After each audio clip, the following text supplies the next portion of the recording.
Alors, ce sera le dernier enregistrement pour terminer l'exercice 4 et 5 et cet enregistrement s'intéresse au remboursement des emprunts à terme ou des emprunts hypothécaires.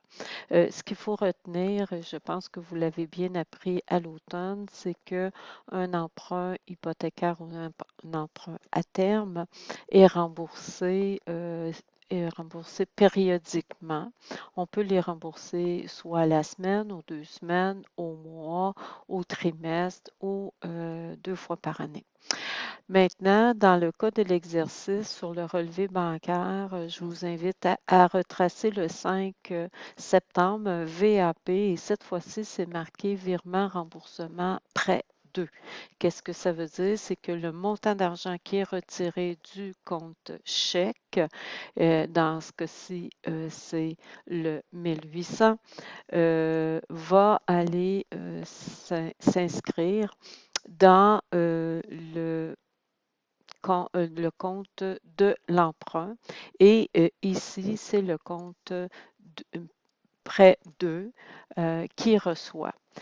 Le montant versé sur un emprunt se divise toujours en deux parties. Une partie qui sert à payer les intérêts pour avoir obtenu ce prêt-là et une autre partie qui sert à payer le capital dû. Dans ce cas-ci, le 1800 se divise en deux.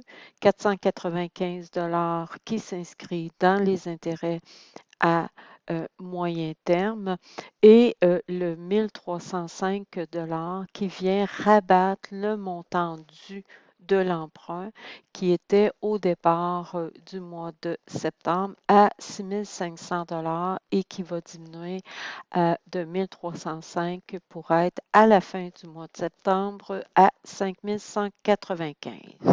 Alors, quel est le département utilisé pour les charges d'intérêt? Je vous rappelle, c'est le département général.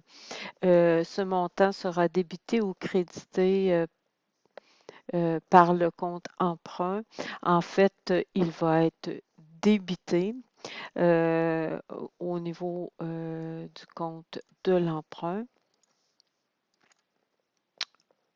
Excusez-moi. Est-ce que le montant diminue? Est-ce que le montant d'intérêt qu'on paye sur un emprunt diminue le montant dû? Eh bien non, ça serait bien trop le fun. Sachant que le prêt a une durée de plus d'1 an et de moins de 10 ans, est-ce que le code du compte emprunt sera 33 000, 38 000 ou 40 000? Il va être de 38 000 parce que les comptes 40 000 sont réservés pour les emprunts à long terme, soit de plus de 10 ans, et le compte 33 000 est utilisé pour les dettes d'1 an, soit les cartes de crédit. La charte de compte indique que le numéro de l'auxiliaire est 4 et que l'écriture va se faire de quelle façon? Je vais tout de suite ouvrir SIGA et on va aller l'écrire.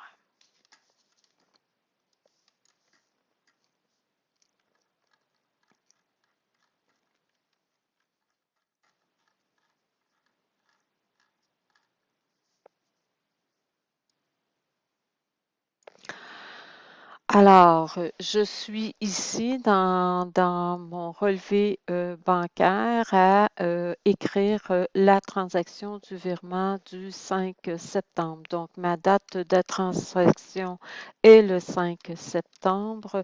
Je peux tout simplement écrire le prêt 2. La caisse 10 200 donne combien? Elle donne 1800 dollars. Et voilà. Et qui reçoit? Dans ce cas-ci, c'est mon prêt 2 qui reçoit. Et je vous ai dit que c'était le 38 000 parce que c'était un prêt euh, de moins de 10 ans. C'est notre prêt 2. Maintenant, il reçoit combien? On est obligé de se positionner ici. Il reçoit combien? Il reçoit 1305 en remboursement en capital.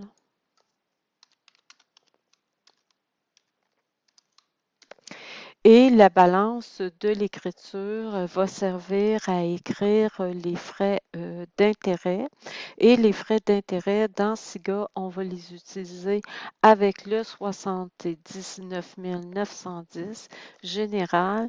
Et normalement, oups, excusez, normalement, il va me demander sur quel emprunt, pour quel emprunt payes-tu ces intérêts-là? C'est pour le prêt 2. Je fais plus, je complète ma transaction et voici comment on écrit un remboursement d'emprunt dans SIGA. Voilà.